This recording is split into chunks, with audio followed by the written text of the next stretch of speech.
नमस्कार दोस्तों। आज की कहानी है स्वार्थी ननंद। भाभी, मुझे दवार छिकाई चाहिए, कहो क्या दोगी? सीमा ने चहकते हुए अपनी नई नवेली भाभी सुमन से कहा। रत्ना जी, अरे तेरी जो मर्जी मांग ले ना, यह दे देगी। तू मांग ले बेटा। माँ, मुझे भाभी के यह झुमके बड़े पसंद आए हैं।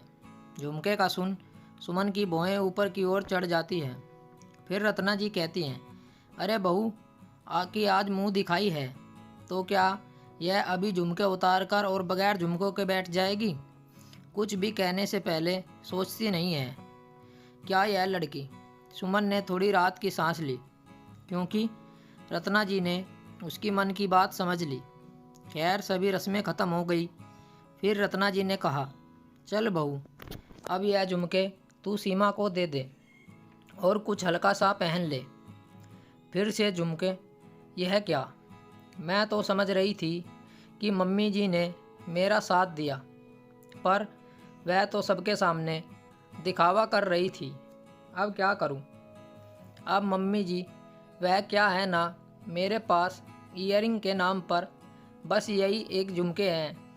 इसके अलावा हल्की पतली छोटी और कोई ईयरिंग्स नहीं है मेरे पास। रत्ना जी, ओहो, तो तुझे क्या लगता है बहू, हम अपने घर की बहू को सूने कान ही रहने देंगे? मैंने तेरे लिए यह कान के बूंदे बनवाए हैं। यह हल्के भी हैं और छोटे भी। तुझे पहनकर बड़ा आराम मिलेगा। जब सुमन को और कोई बहाना नहीं मिल रहा था, इसलिए मजबूरन उसे अपने झुमके सीमा को देने ही पड़े। पर फिर उसने यह सोचकर अपना मन बहला लिया कि यह भी तो मेरा ही परिवार है, इनको भी कुछ देना मेरा फर्ज बनता है। धीरे धीरे सारे मेहमान चले गए और सुमन ने घर की बागडोर संभाल ली। सीमा का ससुराल उसी शहर में ही था, इसलिए वह ज़्यादातर अपने मायके में ही रहती थी। और जब भाभी आ गई थी, उनकी सेवा भी तो लेनी थी। एक दिन रत्ना जी सुमन से कहती है, बहू, आज कुछ रिश्तेदार आ रहे हैं।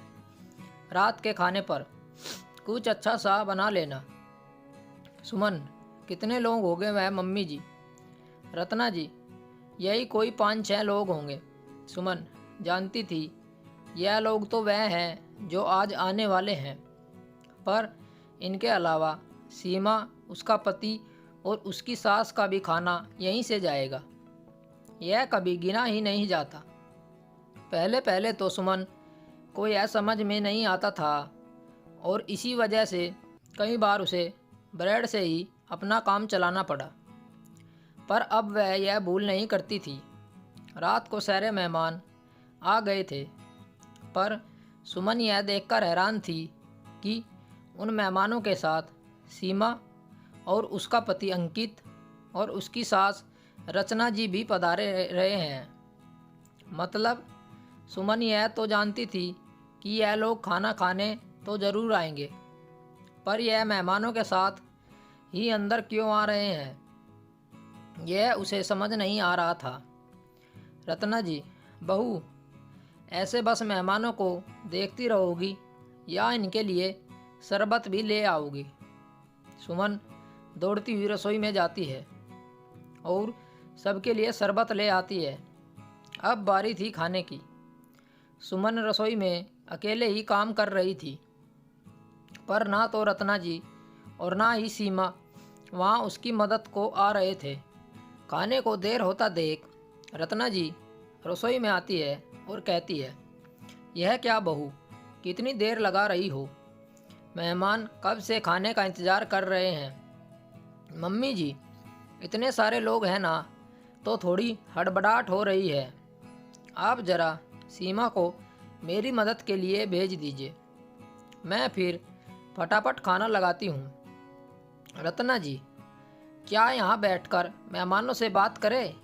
इसलिए तो अपने मेहमानों को यहाँ बुलाया है, ताकि उसका पूरा समय रसोई में ना जाए, और यहाँ तुम उसे रसोई में ही बुला रही हो। वाह रे ननंद रानी, क्या किस्मत पाई है तुमने। माँ तो माँ, सास और पति भी तुम्हारे हिसाब से चलते हैं, और एक मेरी किस्मत है। पर मुझे यह सब अब रोकना पड़ेगा।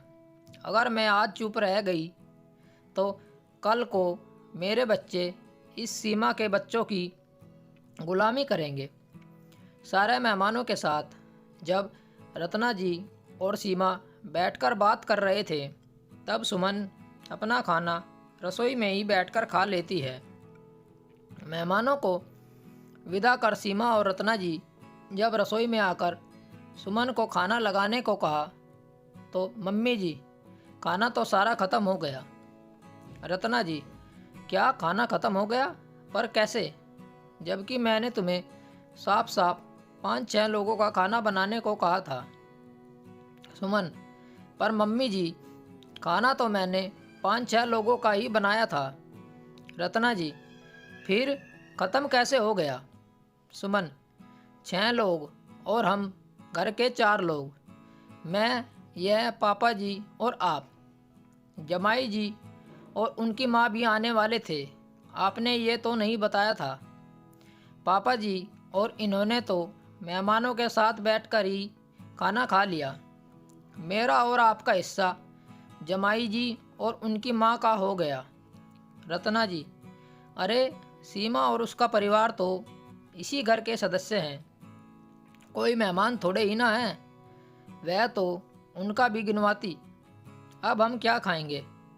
सीमा, चलिए माँ, हमें ज़्यादा भूख नहीं लगी है तो हम बिस्किट खा लेंगे।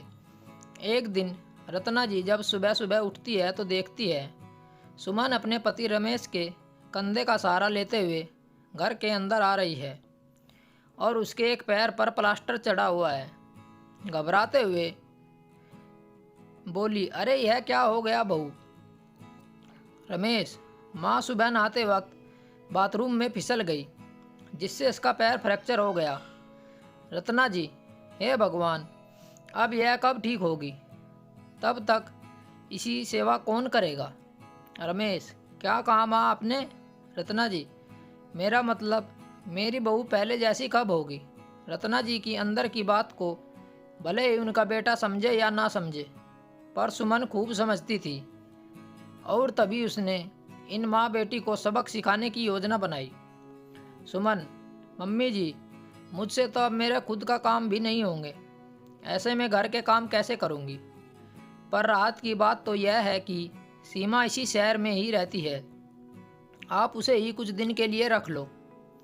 हाँ, सही कहा तुमने बहू, मैं अभी उसे फ़ोन करती हूँ।